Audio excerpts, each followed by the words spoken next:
To think something so small can connect you to everything that matters. When your life and all you love are on the line. When every second counts in the emergency room, providing immediate access to your medical records. Because Bob has trouble remembering all his medications. Because I'm in love with my kids' kids. Because now I'm looking out for both of us. Because I have diabetes, but it doesn't have me. Because I spend my life in the ER trying to save yours. There is no credible cause for concern about implanting these tiny microchips under your skin. There's been over 10 million pets in 15 years that have had this microchip without any problems. The mark of where we're going to put that chip. Stockbroker Robel Johnson is one of the pioneers. Today he's having a chip implanted in his arm. Okay. Now you're going to feel a little pressure. Okay. If ever he becomes an emergency patient, he can be instantly identified. How did that feel? Fine, that's fine. Okay, great. Doctors think it will soon be as commonplace as vaccinations. You're chipped. Okay. You should play that number today. The scanner powers up. Wave it over the arm. Pulls up the unique 16-digit identification number, and through a serial port that's at the bottom of the scanner, it goes to a computer or a laptop, where immediately my picture, my driver's license information, and my relevant medical records would pop up on the screen. Instead of GPS bracelets, convicts would be forced to have a device implanted. Instead of ankle bracelets, sex offenders might have something like this, implanted. Parents are putting these chips in kids in Mexico, where there's a higher risk of kidnappings. The scanners are put up at airports and bus stations, so if a chipped child is there, police know.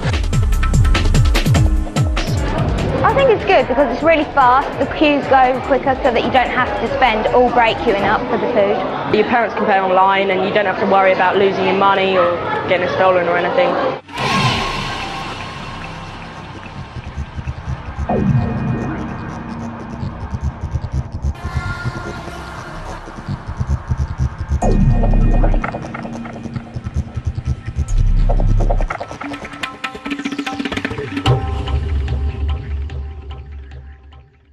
The latest technology for identifying people at the point of sale, for identifying people when they make purchases, is actually the implantable chip that you can actually embed directly into human flesh. It's a tiny glass capsule about the size of a grain of rice. It contains an RFID computer chip. I think that within 20 years when you get born you will get a chip. Super sinister situation when you look away the first world funds come from. It's a super sinister situation when you're buying your food by. And it's a super sinister situation when you look away the first world funds come from. It's a super sinister situation when you're buying your food by. Money, money, money, all I ever hear these days. Every song that the DJ plays, talking of a similar situation. Ain't got none and got to get some. Gotta have more than I had before. Gotta have more than the man next door. Every day I gotta make some more, some more, some more. Well, give me a break, yeah. Let me take some time out. Gotta frisk my mind down before I lose my life now. Give me a break, yeah. Let me take some time out.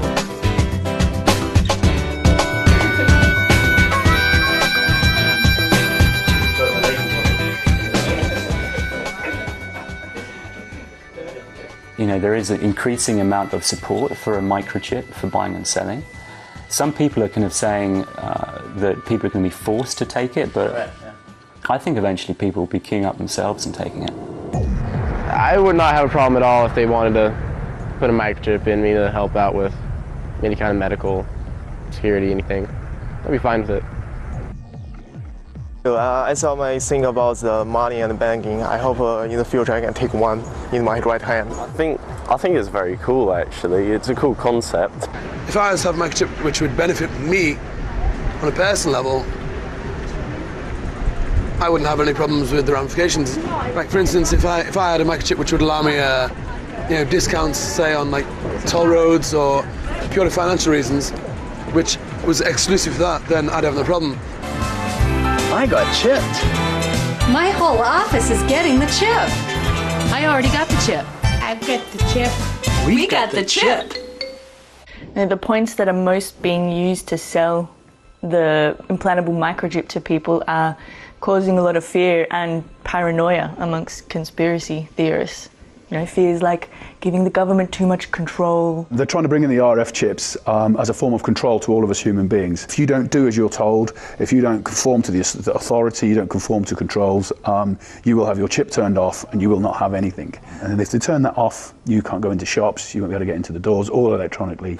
The idea of having one as a thin edge of a wedge as a way of social control and monitoring, I think that's very, very dangerous.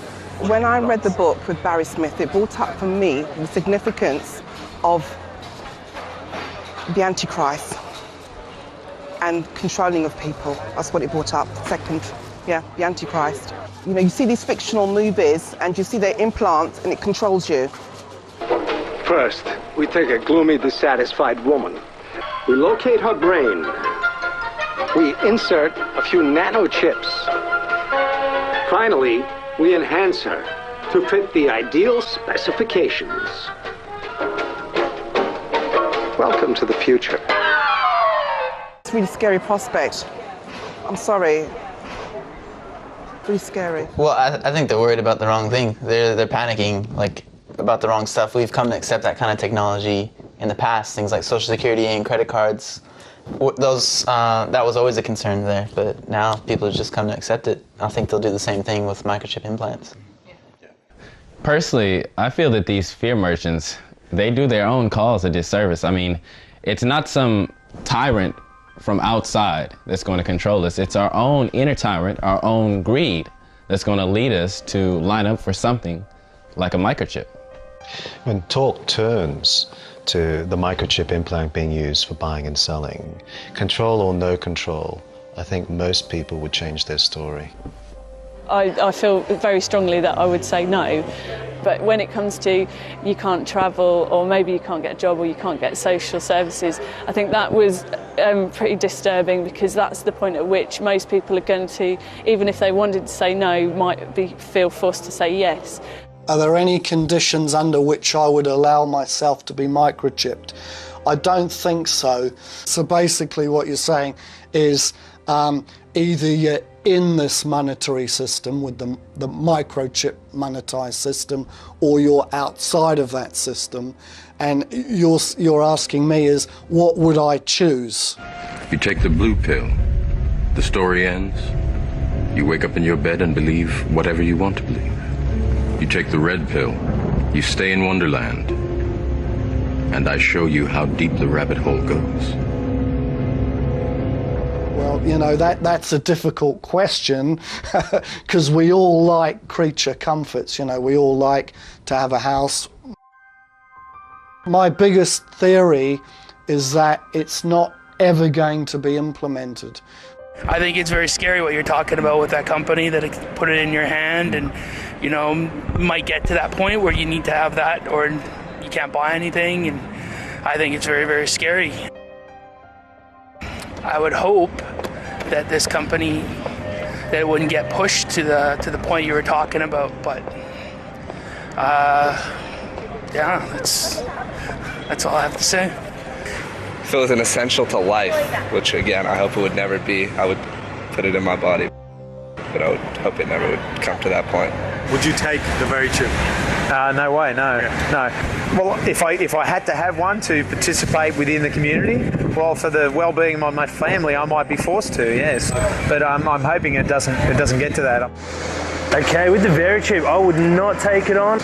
I think if it got to the point where if you didn't have a Verichip in you, then you couldn't work, you couldn't earn money, you couldn't pay rent, I guess then there's not much choice but to conform and to go with it. But I don't see that would happen anytime soon, I don't think anyway. I've noticed when it starts costing people personally, i.e. that they won't be able to buy or sell, penny drops. They go into denial, and they don't even want to face the fact that they've surrendered already. I mean, it's like they've just caved in, but they don't even want to face it. And that's really disturbing. Yeah, the issue that concerns me the most on that is just money in general. You know, whether it's a microchip implant for buying or selling, or just plain cash, people are too dependent on it, and the vast majority of society have more faith in money than they do in God. Yeah, there used to be a lot of talk about the mark of the beast in the churches, but it doesn't seem to be any more of that. I'm a Church of England. My particular church have not discussed about the mark of the beast. The Church of England, I think they're more very politically correct, and they don't want to tread on people's toes. I'm Assistant Minister of Grace Church, Dulwich. Yeah, I wouldn't have a problem with buying or selling or using money in this way. I personally don't have a problem with this idea of having a microchip put in your arm as a sort of, I don't know, credit card that you can buy and sell in clubs or go down to Sainsbury's and buy your food. No, I would not have a problem with that as a Christian. I think you can worship Jesus Christ whilst at the same time having a mark in your arm, yes. I'm aware that some Christians would consider that a cashless society is a kind of answer to a prophetic text we find in the book of Revelation, that no one can buy or sell who does not have the mark. So it could be, well, if you don't have the right credit card or something else, a chip somewhere, you are lost. I can understand this kind of interpretation. According to our interpretation as Adventists, Seventh-day Adventists, we consider that this idea of worship is a dominant theme here in chapter 13. And when we say worship, we add a small word to explain, day of worship. This idea of selling or buying is not the main topic of chapter 13. We would consider that the Sabbath, that is Saturday, is the day of worship of the believers, the children of God, and there is another day, which is the Sunday, all right? The mark of the beast would be, okay, you go for the Sunday. The mark of the beast is the Sunday worship. If I was given a microchip to shop and to do what I have to do with, I'll accept. It won't be the mark of the beast. The mark of the beast is when you go against God's holy day. My church has discussed the microchip. When it's given out, if it has nothing to do with the law of God, it can be received and used. Not so many churches have taught about the mark of the beast. They actually are silent about it, and they don't really teach you about it and how to avoid it. My particular church have not discussed about the mark of the beast. If you want to have a congregation that's big, or you want to have people follow you, then you got to speak about prosperity. It's like, okay, God is going to raise you up, or God is going to give you this, He's going to heal you, He's going to give you this or that. And I've been trying to show you that the Bible teaches that God wants you to be rich, that God wants you to prosper. He wants you to be abundantly supplied. If you concentrate on prosperity and you think your life revolves around money, then you're worshiping the beast. And when we say worship, we add a small word to explain, day of worship. I think you can worship Jesus Christ whilst at the same time having a mark in your arm, yes. Most of the churches, or the vast majority of the churches, are not teaching the masses or the followers, that would be followers of Christ, about the money, and that the money is a way of worshiping, is a form of worshiping the beast. Hallelujah! Money coming to me now! Money coming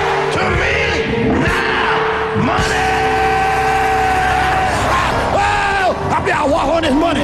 Woo! Woo! Woo! Get some anointing. You put something up here. Woo! Put this anointing on it. I tell you what, you put something up here. I'm putting this anointing on this money, man. Woo! Woo! Woo! Hallelujah!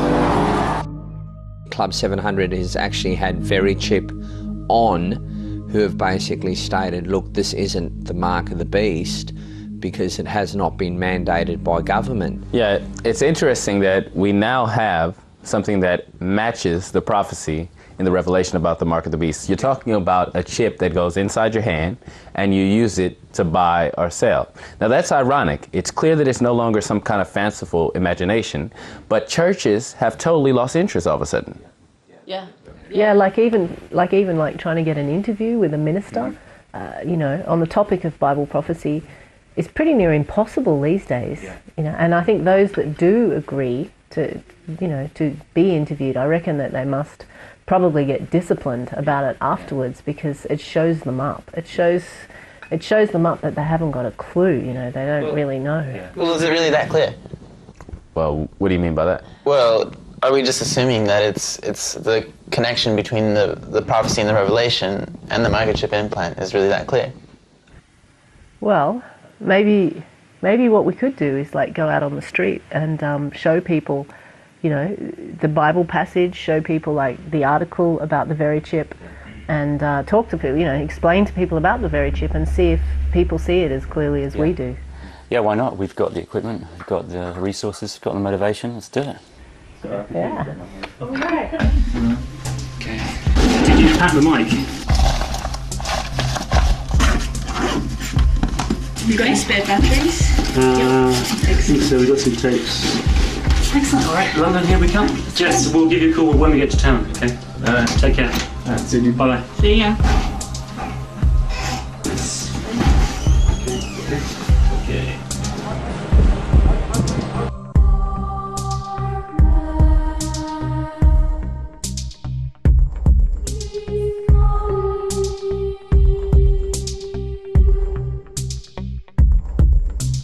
We're here in Catford in southeast London, and we're wanting to ask people directly, people from different backgrounds, about whether they're aware of this development towards the cashless society using microchip implants.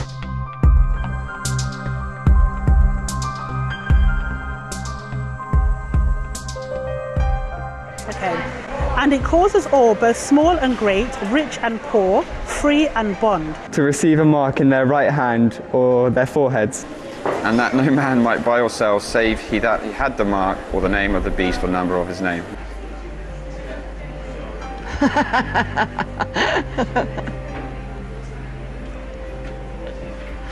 It's just a book, isn't it?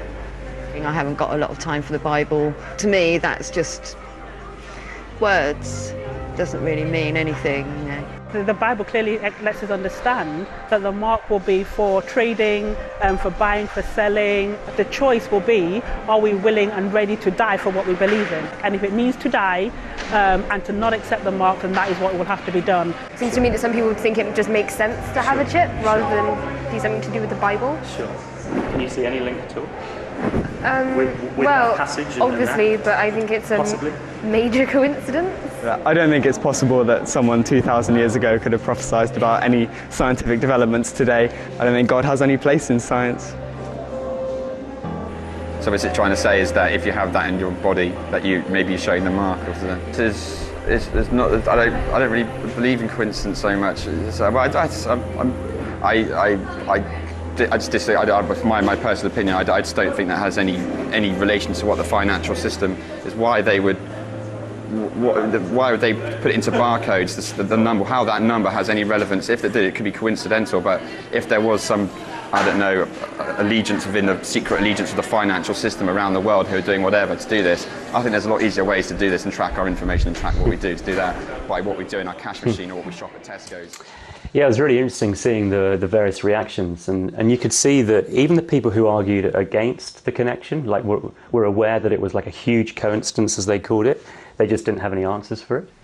Yeah, I was also impressed, actually, how many people, you know, just out there on the street had a grasp, had a really good understanding of the whole concept, even though sometimes, they had no religious background at all. Yeah. And there were a few people I spoke to who could see that there really would be pressure on them to take this chip. A chip that the marketers and makers of it say they would never force on anybody. Yeah, right. Should we keep watching? Yeah. Yeah. But there is a fine line between that one. I don't see the relevance in that. But I think what you're right, I know it's not your opinion, but maybe it is, I don't know. But I know that we are being tracked and we are being traced and our information is being sold and it is being passed. But whether this has any relation to that, I don't think so, my personal belief. There's no way I'd want to put the chip into my body if it's been said before that it's going to be part of some beast or whatever else it's going to be. So I wouldn't want to do it. I would totally see where this would tie into the whole Revelations Antichrist thing. But I could see definitely how people would think that a microchip could be construed as a mark of the beast.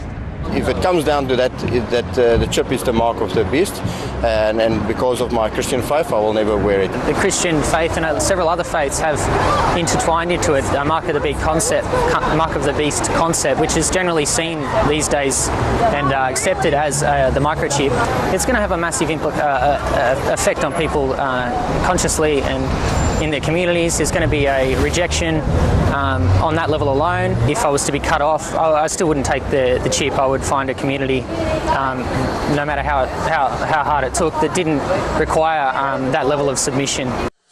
Yeah, what I found most interesting about watching this is that the people who could see the issues most clearly were usually not religious. They're oftentimes on the fringes of society, the kind of people that Jesus really would have associated with.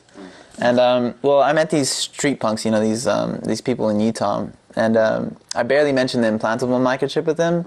And what they said was pretty good. Maybe we can check it out Yeah, sure. Have a look. Oh, the computer chip that they're gonna put into us. That Hey, you know what? I think about that one. If you read the Bible, dude, it says you cannot buy, sell, or trade without the mark of the beast. It's so easy. It's convenient. It's right there. Beep. Oh, everything's right there. Beep. And I will never ever put a chip in me or in any of my children. Oh no, that's I don't want to be marked, man. The people that actually have the chips and the cards, you would not believe how much that they actually waste. They're actually gonna throw away enough to us unchipped people. We can actually survive, dude, without chips. Because money is just paper shit. It's nothing. Why would I trade paper shit that you can't use? There's no use for it. Like, you can't make it into anything. You can't grow anything with it. This is not your property. This is property of the United States government, and this is a federal offense. Money, money, money, all I ever hear these days. Every song that the DJ plays, talking of a similar situation. Ain't got none and got to get some. Now you can't even tell it was here. Alright? What is still here is us. Us, human beings. The people who need to take care of each other instead of taking care of yourself. I met someone at an alternative gathering who was like an atheist, and he did much the same thing. He brought it up without me even mentioning it, as soon as I mentioned the berry chip. And it still just amazes me how people who, you wouldn't even consider to be religious can see the obvious even more than the supposed experts on the Bible. There's an interesting passage in the book of Revelations which talks about the mark that is placed on people, where nothing shall be bought or sold without this mark. I'm not a Christian. I don't even believe in God in the conventional sense of the word. However, as with all ancient texts, the Bible deserves to be looked at carefully and to see if there's anything in it that might be of interest historically. I'm hoping a time when maybe the genuine message of Jesus will come through. Did you see that? I'm hoping for this is an atheist saying, I'm hoping for the genuine message of Jesus to come through. I mean, that is a classic. Yeah, you can imagine Jesus going around and gathering his disciples from people like this, Yeah. They're all a bit radical in one way or another. Hardly a suit and tie amongst them. Yeah, I think the suit and ties, they're too busy trying to change the message to something like worshipping God on Sunday. I don't know a lot about the mark of the beast prophecy, and I don't know a lot about this chip thing, but from what you've told me just then, seem pretty similar. No, I'd never take a chip. I'd never microchip myself.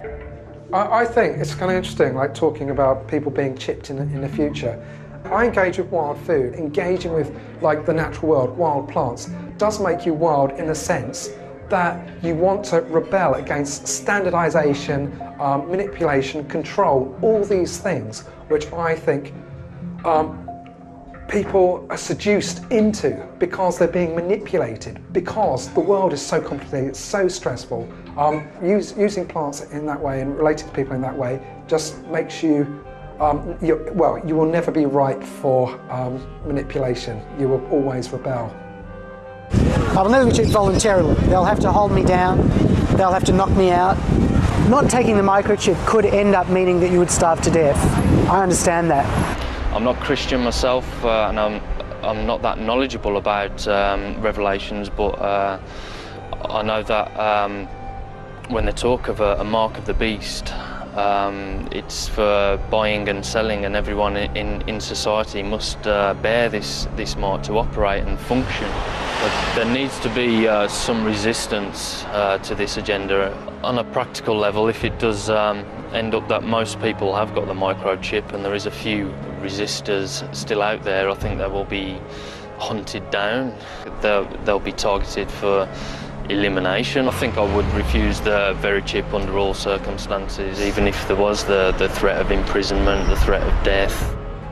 People from all religions know that something's wrong in these times. This is the most serious chess game that's ever been played. This game is so cunning, it is so deceptive. You can't say that this is of human origin. It is that in depth. It's the decisions that you make and whether you succumb to the system and just say, look, the pain and the misery that I'm feeling, I'll succumb to, taking the very chip, and so I can access food. Whereas for me, I'd rather starve and eat rocks before I took it. That is great. It is starting to show that there are actually some individuals out there who've got some character that seems to be so lacking in today's society. The kind of character that would literally be willing to die before doing something that they know is wrong. It seems like a lot of other people, though, have really missed the need to, count the cost. I don't know that they have missed it, though. I mean, how many of them started backpedaling when we raised the question of what will you do when you can't buy or sell? Yeah, the kind of people who have what it takes to refuse the mark, I think they're going to have to be, like, maybe fanatics, if I can say that, like idealists who would be ready to give up everything, change their whole entire lifestyle before they would go against their conscience. Maybe we messed up by not giving people the next chapter in the book of Revelation to read. The one where it really hits home how seriously God views this whole concept of the mark? Well, this guy knows what it's about. You can tell by what he's saying. But let me read it out.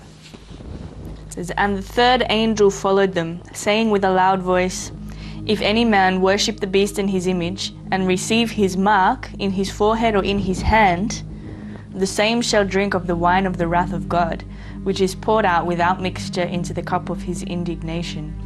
And he shall be tormented with fire and brimstone in the presence of the holy angels and in the presence of the Lamb." Yeah, the Lamb in that passage is referring to Jesus. This isn't the kind of lovey-dovey stuff that most churchgoers would associate with God or Jesus, is it? But it's right there in the Bible. Maybe people should stop telling God how to do his business. And if he says there's going to be a day when he's had enough of mankind's disrespect for him, then so be it. Okay, and let me read on. "And the smoke of their torment ascends up forever and ever, and they have no rest day nor night, whoever worships the beast and his image, and whoever receives the mark of his name." Yeah, from that, it seems that accepting the mark is the point of no return for mankind. And I think we're on the verge of that point right now in human history. Not the line in the sand, it's the line in the concrete. That is where it's drawn. I think that is where the soul is lost. It's as simple as that. It is a choice of serve the mainframe or mammon or whatever you want to call it. But there is obviously a definitive line.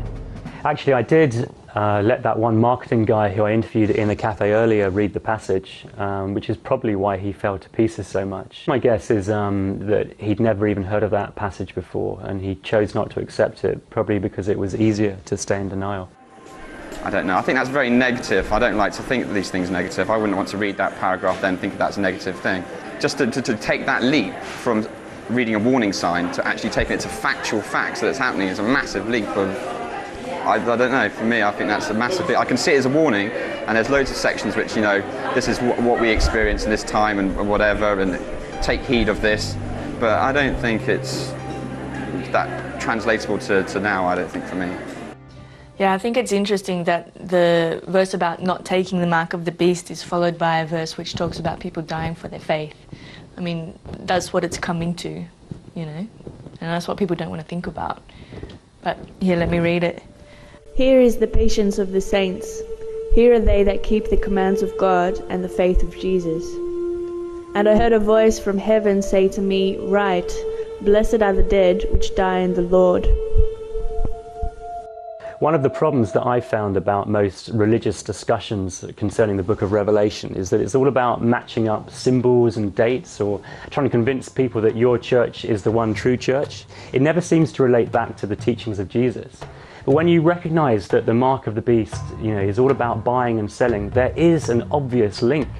Jesus, you know, commanded his disciples not to work for food, not to even think about where their material needs would be, you know, come from, or you know, how they'd be met. But where is there anyone today actually teaching people to obey the teachings of Jesus? You know, Jesus made it clear that the choice would be between serving God or mammon, or God and the mainframe, as that guy Greg put it earlier. Yeah, there's a guy here in the UK who's been living like without money for more than a year now. And he's not really the religious type, but he's got it really spot on about the buying and selling. And he seems to understand that it may cost us our lives in the end. Yeah, I've been thinking about this, and I feel like sometimes the soldiers of peace aren't as brave as the soldiers of war.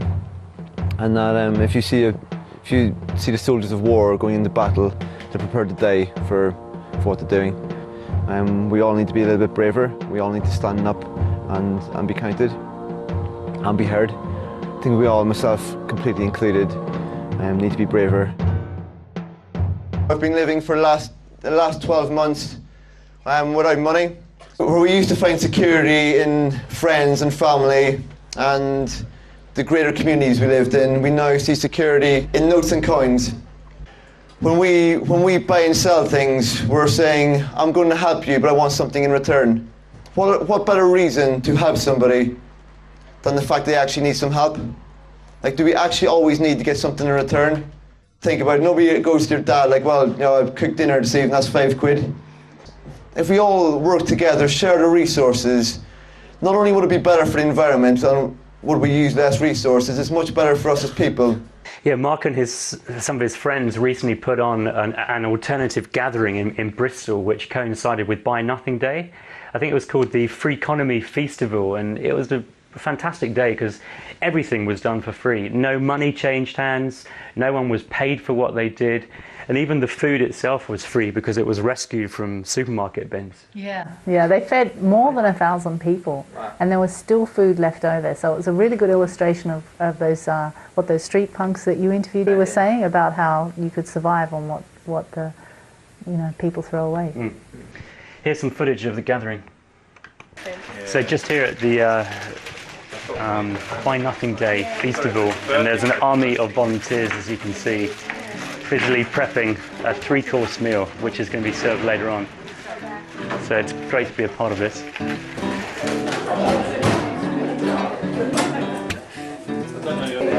Most of the food that I get is from the back of supermarkets. About 90% of all the food I eat, gets found. I'm just amazed that all this food goes to waste. Do I live to work or do I work to live? And do I give to earn or do I earn to give? And if I do my best for society, will they care about money or will they care about me? I think this is wonderful. It's really nice to all be under the same roof. I'm a language teacher, so I brought loads of sort of French books and dictionaries and textbooks and stuff like that I don't need. And I found chocolate spread, so I exchanged linguistics for chocolate spread. There you go. my first experience arriving and finding that everything's free. I think it feels nice to yourself to have donated something that you don't need anymore and then take something that you actually need. No, this is a new experience for me, but I would happily, you know, as long as it's still healthy, it's not going to make me ill, I have no qualms about eating food that's out of date. It was much nicer than going into a shop and exchanging money. Hello! Can I have everyone's attention for 40 seconds maybe? I know there's a wonderful clothes swap going on. What we're doing is we're doing a clothes swap. So basically any clothes that you like them, they're good clothes but you just haven't worn them for a while. You bring them along, trade them in, like this nice, jazzy waistcoat. Yeah. And then see if you can find anything that you like. I think it's a fantastic way of kind of making an active decision to kind of not involve money in things. You know, you don't need money if people are prepared to share and swap. A whole new word, swap. Swapping. Sounds slightly Dutch. Swap. Yeah, good. We're swapping today. Swapping. Yes, it's like shopping, not quite. It's just a really fun day. It's so nice to see so many kids. It's so nice to see so many people just really enjoying themselves, and also the slight bewilderment on people's faces when they're like, so I could just take this. It's like, well, yeah, it didn't cost us anything, so just take it away. People are surprised that everything is free, but it's just proof that it can exist and it can happen. Money's a pain in the neck. It's useless. It's like controls people, turns people into, I don't know, things that they don't want to be. Just doing whatever is thrown at me really. I was helping with some furniture being brought in, just chopping some potatoes now, and clearing up later on, and anything that needs doing, I'm up for doing it. I think I'm powering up the music system. Not sure how. Certainly, I think like people's generosity of spirit is always there. Just needs to be given the space to sort of freely flow. Ooh, shining eyes still see. Ooh, the docile dreamers alone. Ooh, have it all, but the best from me. We got home, we got barracks and drums and a rich voices on your throne. I got empathy, you got apathy, I got wrong. Thank you, that was funny.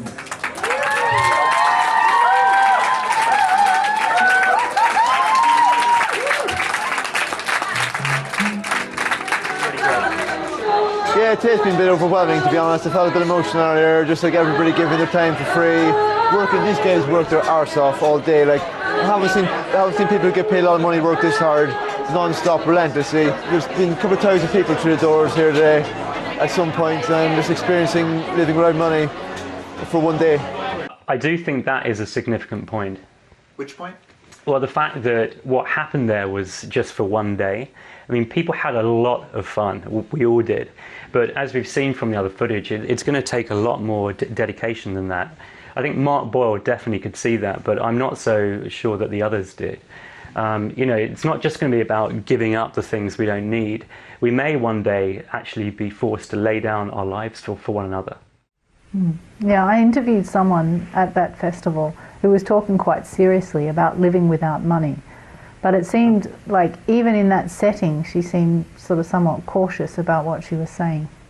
I'm nervous about talking about it to people because even the hippiest of hippies get like their prickles come up when you start talking about doing the job that you want to do and not having to enslave yourself for your money, because no one wants to have to do it, so everybody hates it.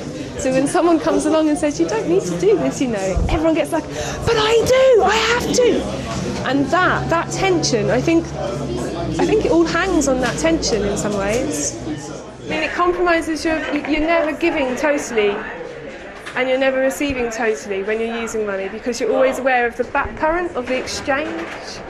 But when you don't use money, if you just are giving something and you're not thinking about what you're going to get back, it's a full-hearted gift. If you have to acknowledge to yourself your vulnerability, and you cannot pretend that you're not vulnerable, when you've got money, it masks over your natural insecurities, the needs that everybody has. We all pretend that we don't all share like these basic needs, and we can get away with that with money. But when there's no money, you're much more aware of how dependent on each other you are, and you're much more open in your vulnerability, which is a much more heart-centered, it's a much braver, much more heart-centered way to live. Well, it's almost like a spirituality. There's that guy in the States, it is a spirituality for.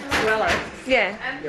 Yeah, I actually got an interview with Swello where he lives at his cave in Utah. He's the guy who's been living without money for 10 years, right? Yeah, 10 years, yeah, that's right. Dang. This is like my home base here. Like I have a cave here, and I usually stay here in the winter time. The cave's small, so I can keep it warm in the winter pretty easily. But I also have a camp in town, and that I move around now and then. It's very temporary. Well, everything is. And often in warmer months, I travel around the country, just live wherever randomness takes me. I remember thinking, going through periods where I thought that, or I wondered why we didn't practice the teachings of Jesus. It's like he was more of an icon to be worshipped than to be followed in practice. We divide the world up among different religions and philosophies, but to me there's only two. And it doesn't matter whether you call it Christian, Hindu, Buddhist, whatever. Basically they all boil down to love or money, God and mammon. The Buddha said there are two paths, one leads to wealth, one leads to nirvana. And Jesus said one leads to mammon and one leads to God. So those are the only two religions in the world. One's spiritual and one's materialism. So there are no grounds under which I would allow myself to be microchipped.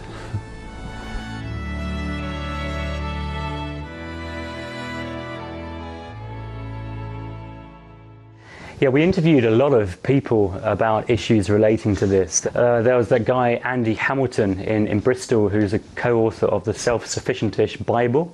Fergus Drennan, who's a sort of famous wild forager. Greg Nicoletis, who's the founder of the We the People Will Not Be Chipped movement, who works closely with Catherine Albrecht. It's quite a few people. I think that Swello and Mark Boyle represent the two strongest proponents of this message, though. Because I think they have their act together and they're more than just talk. So, and what about us? Are we going to include something about us in this documentary as well?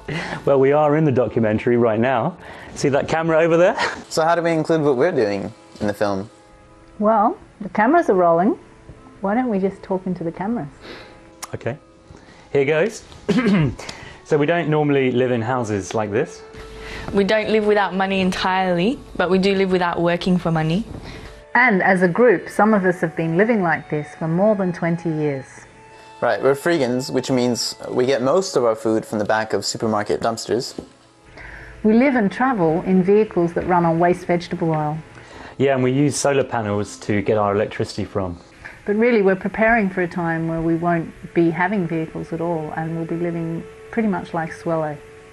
We have contacts in India, Kenya, Australia, America, and here in the UK as well. And next year we hope to have a base in Argentina. Yeah, that makes us sound huge, when in reality we're just a couple of dozen people at the moment. But we're training. We're learning how to survive just through faith in God, and we're preparing for a time when people of conscience in the world everywhere are going to have to survive without buying and selling. Some of us will die in the process, but there is a great need for us to be preparing right now. A big part of that preparation is getting the message out to others, like we're doing with this film.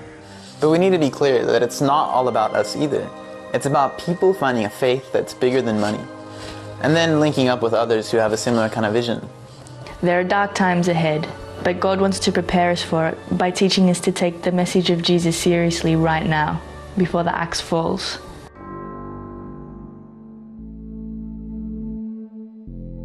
It is necessary that you take this disc that's out in the street, make a copy, make 100 copies. It's for everyone. Don't take the mark of the beast. Don't take the mark of the beast. Don't take the mark of the beast. Don't take the mark of the beast.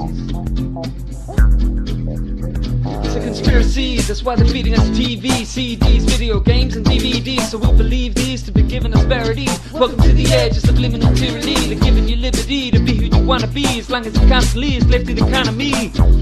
It's corporate thuggery, soon they'll be giving you microchip technology. If you wanna be free, then please leave this scene. Flee your ID from the beast PC. These prophecies will release the remedy, but if you practice them, you will be called a radical enemy. Keep your energy clean and redeem peace free. We believe the green breeze means deeds. We sow the seeds to achieve a real peace, but we will never take the mark of the beast.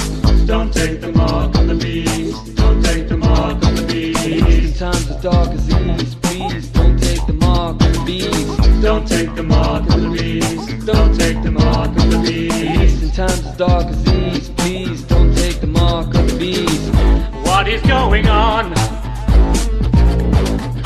We got a choice in store that'll count for oh so long. One chance to make it right. One path that leads to light. One path that leads to fire. Yeah. Will you stand up for truth or sell your soul for high?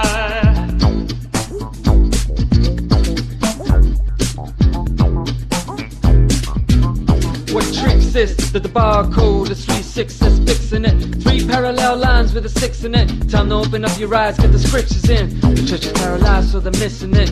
When money's out of lies and no Christians in. They claim to follow Christ, but they're dissing him. They're so busy shouting praise, they ain't listening. I know the picture's grim, it's gonna get worse, but first it's a curse. It's coming upon the face of the earth. The human race will give birth to the worst person, and earth may even lurk in the church. Is that how it works? They try to insert a